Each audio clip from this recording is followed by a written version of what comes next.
So when we speak of settling the body, speech, and mind in their natural state, it's not a matter of simply relaxing or releasing stress.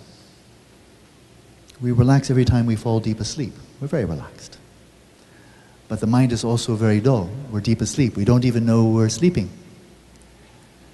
So this issue of settling in the natural state suggests a type of dynamic balance, a dynamic equipoise, in terms of being, on the one hand, very deeply at ease, relaxed, loose, but also clear and vigilant. Mentally, it's a very energetic state of awareness. It's clear, it's sharp, it's ready for action, but it's also relaxed. It's that balance between the sense of ease, of relaxation, of softness, and the clarity, the sharpness, the energy of a mind that's ready to be put to work. Or even for the body itself, if one is practicing some form of athletics, you don't want to be tight. Whatever the athletic is, whatever the sport might be, it won't go so well if you're tight, right? You want to be loose, but not so loose that you can't do the task at hand. So I find this a very useful preliminary, not only for meditation, not only for giving a talk, listening to a talk. Frankly, I think this simple preparation, which can be much shorter, I laid it out in some detail, so that was something like 10 minutes. But once you get the hang of it, you can settle your body, speech, and mind in this kind of dynamic equilibrium in a matter of seconds. It doesn't need to be many minutes. Like riding a bicycle. When you're first learning, it takes some time not to fall off. But once you've learned how to ride a bicycle, you hop on and you ride, right?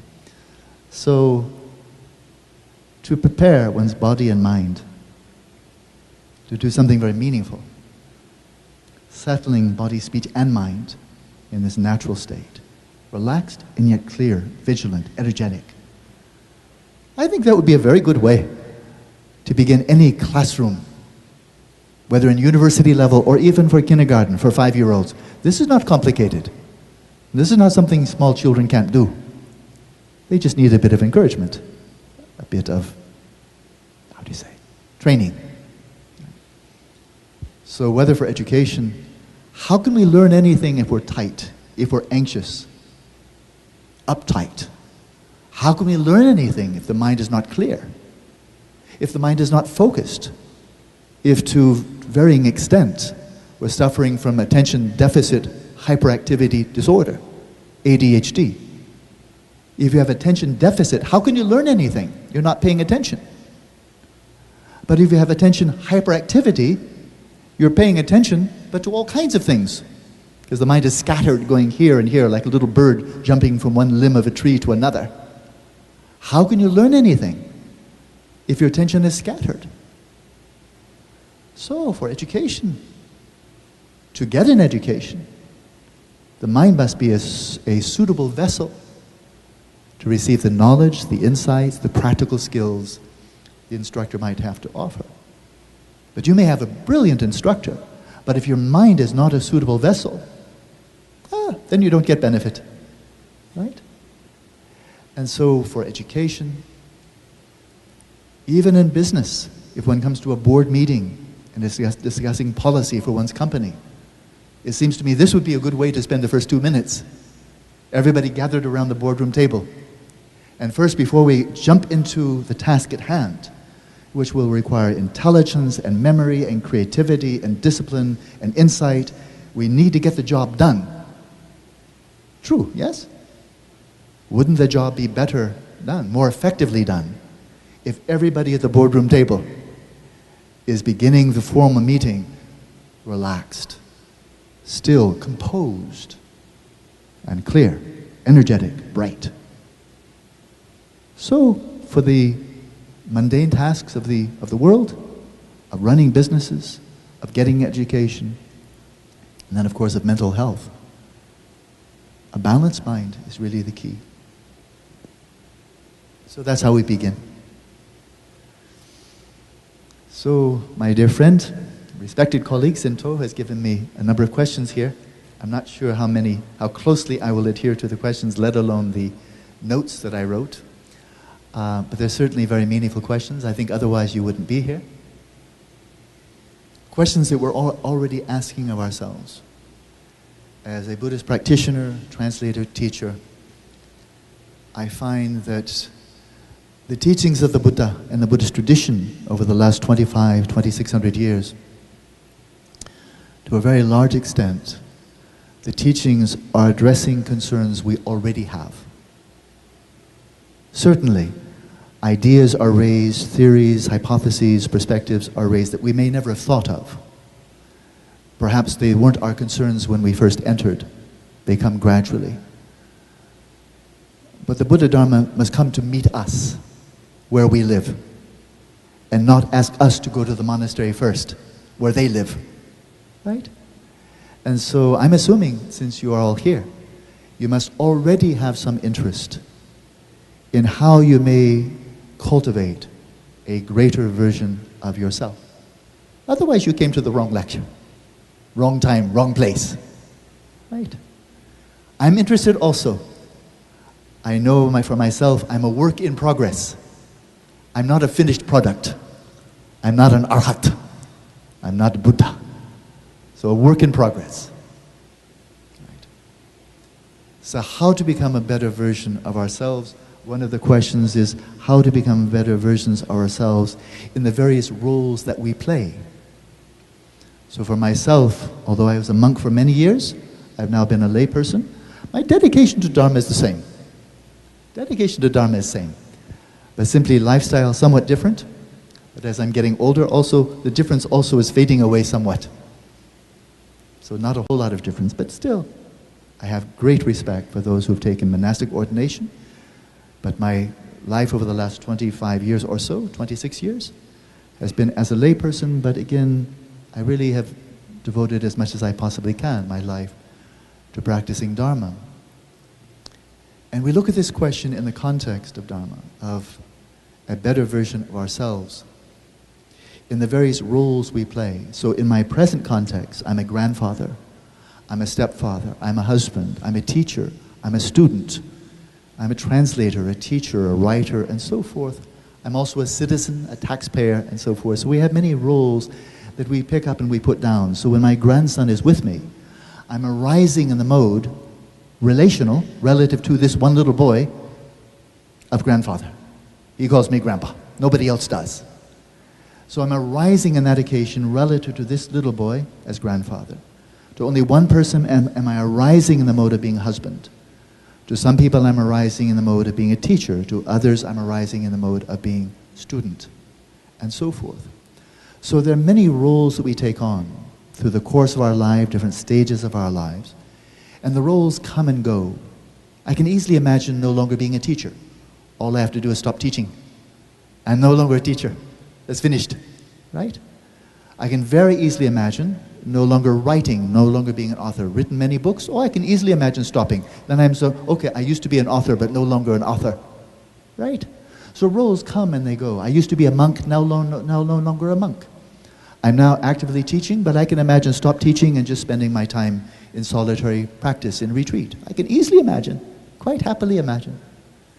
So there are many roles that come and go. But then we can ask, in the midst of the roles that come and go, in the midst of different phases of our lives, in which we're active in one mode, maybe we shift jobs to another occupation, we shift to another place of working, of living, and so forth. We move from parent to grandparent, and so forth. Roles come and go. Without positing the notion of immutable ego, some abiding self, that it doesn't change through time. That, of course, is refuted in Buddhism. For lack of evidence, where is the evidence of some ego that is somehow independent, autonomous, and unchanging? I think if you look very carefully, as is done in Buddhist meditation, in vipassana, or vipassana practice, insight practice, examining closely one's body, first-person perspective, experiencing the body from the inside, do you see anything static, anything that is unchanging? I have not found. Everything in a state of flux. Every aspect of the body, the brain, the heart, the internal organs, the flow of the blood, everything in a constant state of flux. And then likewise, if you really learn how to observe the mind, and it is a trained skill, some people are more gifted, some people less gifted, but we all have the ability to cultivate our observational faculty for observing the mind, knowing the mind. And once again you can ask, as you observe the emotions, desires, memories, a wide variety of mental processes arising and passing, do you find anything that is static, unchanging? The Buddhist conclusion that has been drawn many thousands of times over a couple of thousand years, all in a state of flux. So when we ask a better version of ourselves, we can look at the derivative question. I'd like to be a better teacher, or a better father, or a better citizen, a better director of a business, for example. But these roles come and go. I would like to ask a deeper question, or an underlying question. And that is, if you wish to cultivate a better version of yourself, why not ask a simple question? Why? What's your motivation? Why do you want to be a better version of yourself? What's wrong with you as you are right now? Isn't that good enough? Right? I find many aspects of human nature be very, very interesting. And one of the most interesting that I find has not been satisfactorily explained in terms of biology, evolution, and so forth, is that not only do we human beings want to be happy, clearly we do. We want to experience pleasure, not pain. But we experience that in common with all animals. Every sentient being. Not one wants to be suffering. Every single one wants to find some degree of pleasure, even if it's just physical pleasure. Maybe also mental happiness. We all want. So there's nothing distinctive, nothing unique about human beings in that regard. All sentient beings, as so often stated in Buddhism, we all want to be free of suffering, we all want to experience happiness. What I find, I don't know that it's unique, but it's quite distinctive about human beings. We not only want to be happy, we want to be happier. We want not only to have enough food, enough clothing, enough shelter, we want not only to have enough. Even when we have enough, we don't just fall asleep and then wake up and have enough again. When I was growing up, I had dogs. We had pet dogs. And I saw with my dogs, they're quite easily satisfied. You give them something to eat, you play with them, and then they take a nap. And then they wake up and they want to eat some more and play around some more. And then they take a nap. They're quite content to eat and play. It's good enough. For some human beings, that's good enough too. You work and then you play. And then you rest. You work and play and rest. Work and play. And then you get old and you die. For some people, that's enough. Okay. No problem. But not for everyone. Especially in a relatively affluent, very well-governed, very successful society and country like Singapore. And the others I visited also, doing really quite well, materially, financially. Quite well, quite a success, right? Still dissatisfaction. Even when you're successful, still some depression, some level of anxiety. Maybe not even sleeping so well. Not really content. So we want to be happy, but we want to be happier. We want to be better. So why does anyone here want to create a better version of ourselves? I would suggest it's because we want to be happier. Happier. Find greater fulfillment, greater meaning, greater satisfaction. So it's good. For me, ever since I left the university, when I was 20, so a long time ago, but I left the university with great dissatisfaction. I was a good student, I got good grades. University of California, very good university. But I found there was no satisfaction, even though really I was very fortunate. I had my own car, I had loving parents, I was doing well in school, it was a good university, everything good. So from outside you say, what do you have to be unsatisfied about? You're really fortunate. You won. You're doing great. You're going to have a successful career. Very little doubt. The only thing missing for me was I wasn't finding any meaning. I wanted something of greater fulfillment, something that would provide some inner joy, some inner satisfaction. Not everything outer, outer, outer. And I wasn't finding it in the university. I wasn't finding it in the religion in which I brought up. This is not a criticism of Christianity. It's simply saying for me in that phase of life, I look for it in the religion in which I was raised. I didn't find what I was seeking. I think what I was seeking was meditation. And that was not something that was taught in the form of Christianity in which I'd been raised. So I left. I discontinued my university education for many years, 14 years. In search of meaning. I think that's why you're here. In search of meaning. If you came here thinking, I'm going to make you a more successful businessman, you'll make more money. Oh, you came to the wrong place. If you think you'll get greater sensual pleasure because of this lecture, I doubt it. Greater status, greater influence, greater, fame and so forth. Oh, I don't think I can help. Not much use. Right? What provides a life with meaning?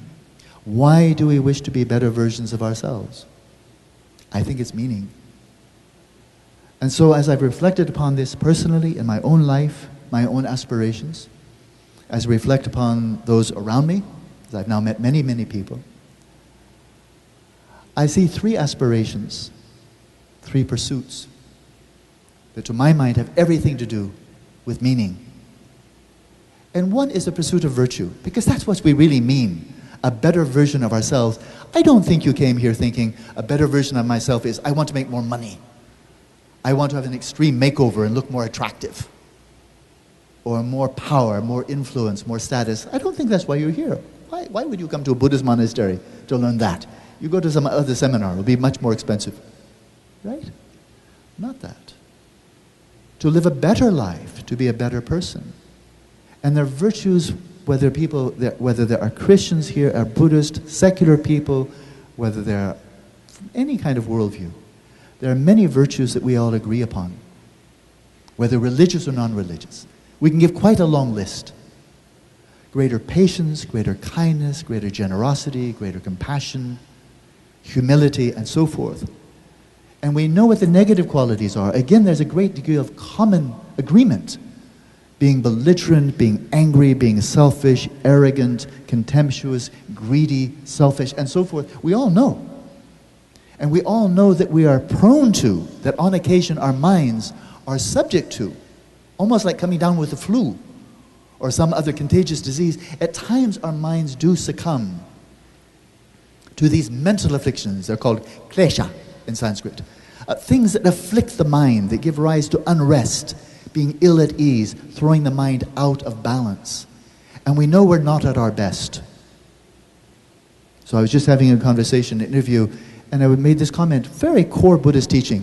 When you see that your mind, on occasion, is not at its best, the mind is afflicted, it's imbalanced, there's something negative, something unhealthy about the mind now, not just generally, but on occasion. Like contagious disease, it comes and goes. The symptoms are there, and then they subside. How can we become better versions of ourselves? Is to not empower the mental afflictions when they do arise. We don't have the choice, at least I don't have the choice. All right, I'll never be selfish again. I'll never be impatient again. I'll never have craving or attachment again. I would like to make such a decision. Not so easy, right?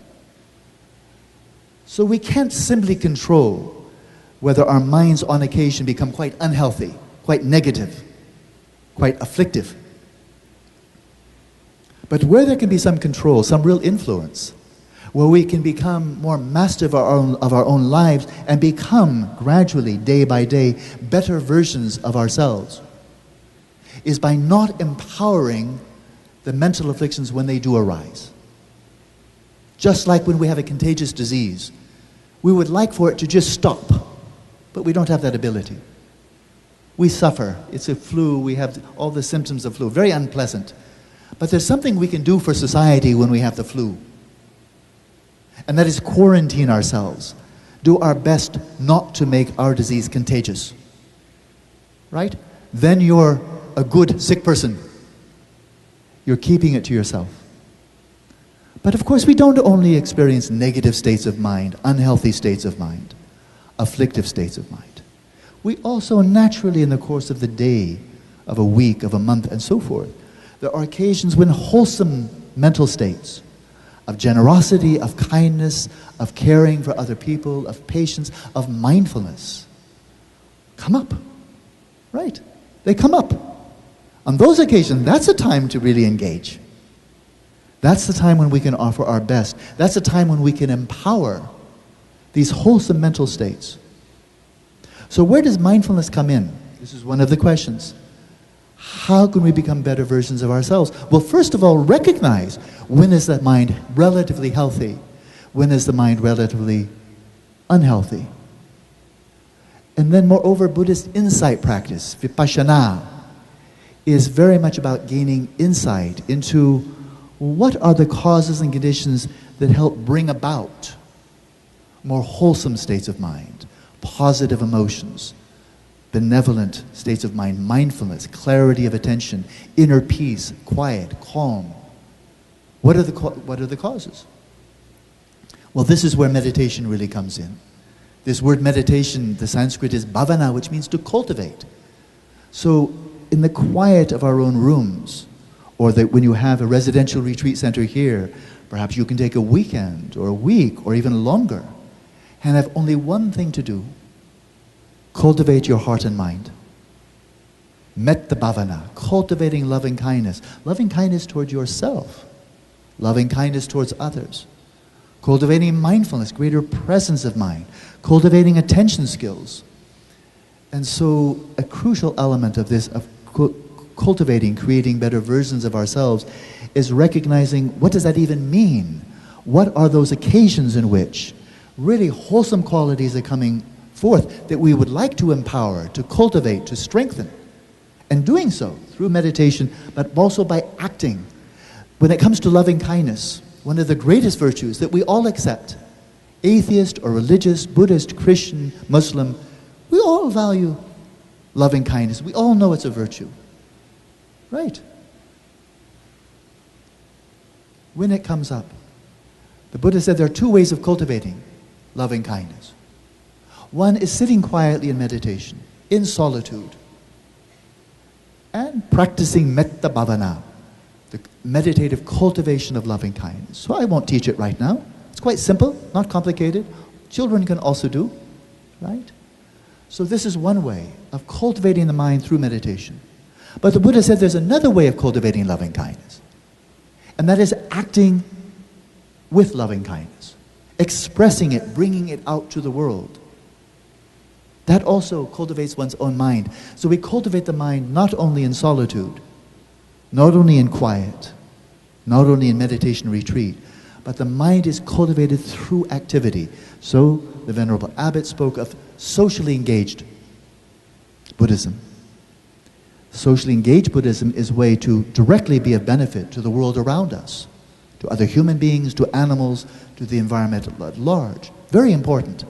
But socially engaged Buddhism, by acting in benevolent ways, acting with wisdom, acting with mindfulness, is also a way of cultivating our own minds. And so as we're cultivating our own minds, then we are also poised, we're preparing ourselves to venture out into the world in a more positive, constructive, benevolent, wise, and compassionate way.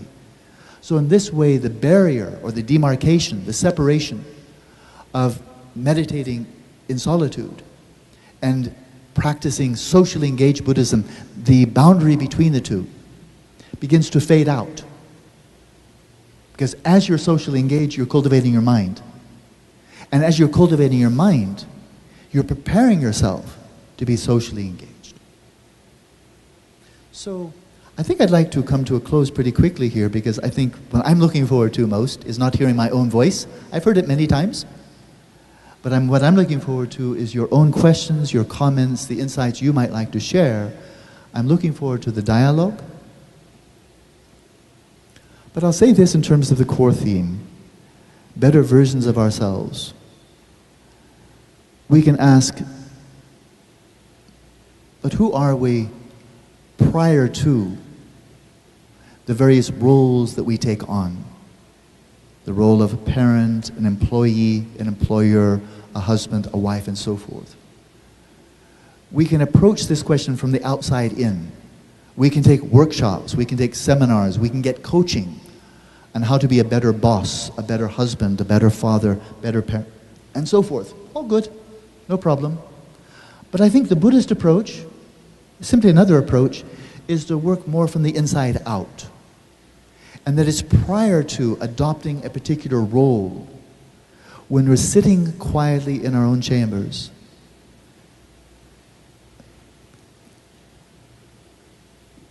coming more to the core, to the simplicity of ourselves prior to and independent of the roles we take on as parent, employee, and so forth and so on. Cultivating the better version of ourselves from the inside out. How are you if you're sitting quietly in a room and there's no activity around you, no one to engage with, no one to respond to? You're simply sitting quietly. And it's just you, your body, your mind. How are you? How is the version of yourself when you're reduced to simplicity? When you're reduced to simply being present in the world? What's it like to be you, naked and alone? If that you in your simplicity is at peace, restful, clear, if the quality of awareness is peaceful, serene, contented, energetic, that's the core. You're bringing, when you step off your cushion to preparing breakfast for your children, going to work, going on vacation, engaging with fellow employees, and so forth. It's your core you're bringing. Yourself in your simplicity, naked, bare, presence in the world. I think this is the Buddhist approach. The primary Buddhist approach is there. This transformation, this purification, this psychological and spiritual evolution to mature psychologically, spiritually, mature in terms of compassion, skillful means called upaya, maturing in terms of wisdom, having a clear vision, a clear of understanding of what is it to live a good life, what makes us genuinely happy, what actually brings about a sense of contentment, of fulfillment, of satisfaction. What are the actual causes of that? The Buddha said, find what truly makes you happy and pursue that. So in this regard, I think it's very meaningful to draw a distinction between the types of satisfaction, pleasure, enjoyment that we experience that's arising in response to good fortune, congenial circumstances, pleasant environment, pleasant people, pleasant job, pleasant environment, and so forth. This is called hedonic pleasure. Anybody can experience that because you're responding to something that's very pleasant, so you experience pleasure. No mystery there, right? And many people, I think, to a large extent, envision the good life in terms of these outer manifestations. That, oh, look, this person's so fortunate. This person is very good looking, is very healthy, has a very healthy family, has a good job, has a success, has some influence, has some status, and so forth. Oh, this person is so fortunate. We're seeing almost like an empty ritual. We all know what empty rituals are like. It looks very religious, but it's actually not religious at all. It's simply an outer form. But it may be, not always, of course, but religious rituals can be utterly empty. The robes are there, the chanting is there, the rituals are there, and so forth. It all looks very religious, but it may be empty, isn't it true? Whether it's Christian, Buddhist, this is not sectarian. The outer form is that there's no content. It's not truly spiritual. There's no genuine virtue. There's no depth. There's no deep goodness. It's simply a display. It's a show. Religion often gets condemned for its empty rituals, for people who call themselves religious not living up to, not even trying to live up to, the ideals that are taught, that are encouraged in their own religion. But as there are empty rituals in religion, there are also empty rituals in terms of the mundane or worldly vision of the good life.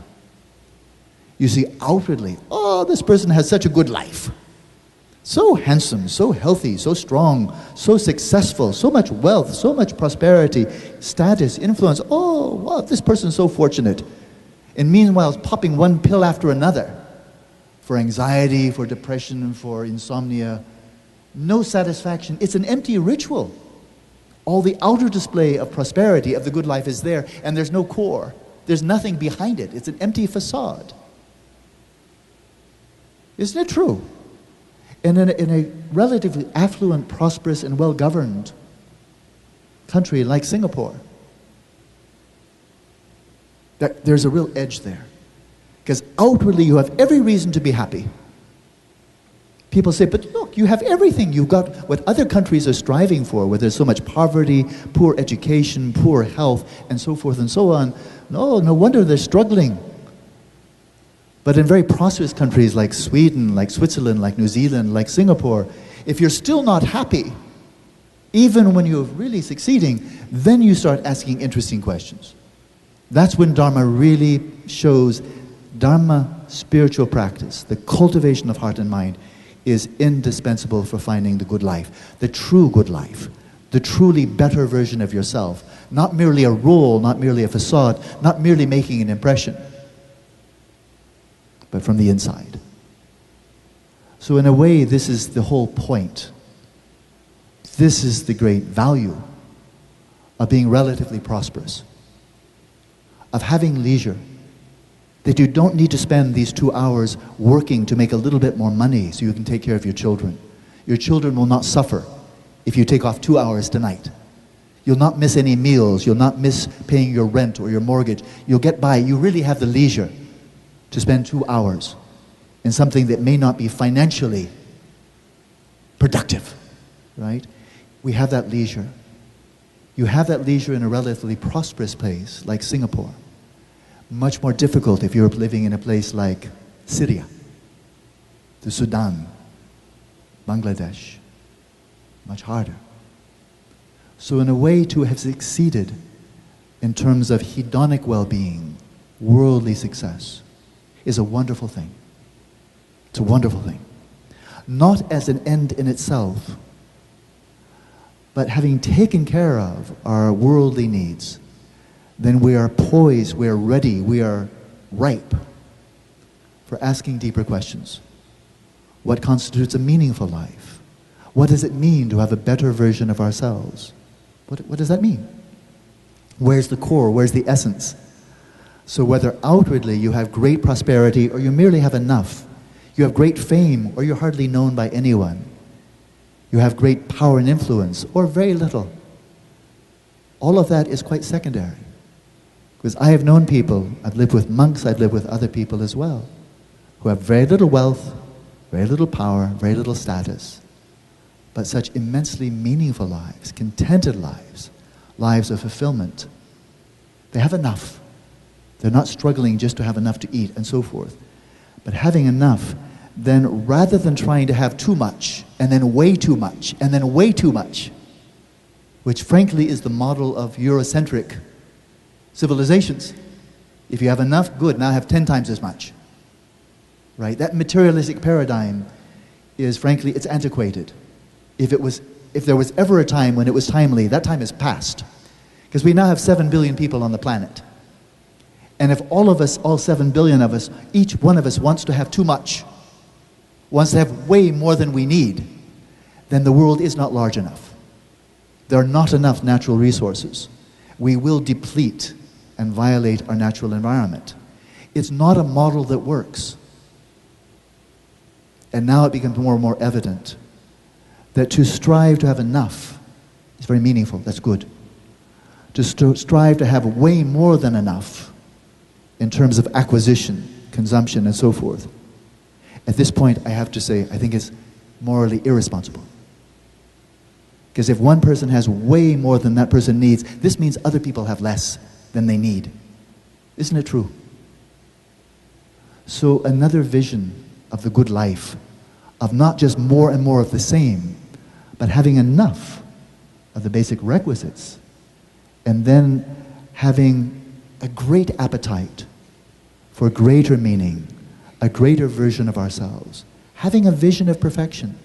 This is the Buddha's vision, the vision of an arhat, the vision of a Buddha, is the best version of ourselves, to aspire to be utterly free of all mental afflictions, utterly free of all behavior that is injurious, that is unwholesome, harmful. To find genuine freedom. Freedom from the afflictions of the mind, freedom from behavior that is motivated by unhealthy mind, afflicted mind. To find contentment within. This is a model that can work for 7 billion people. To have enough in terms of material, but have a great bounty in terms of inner meaning and inner transformation.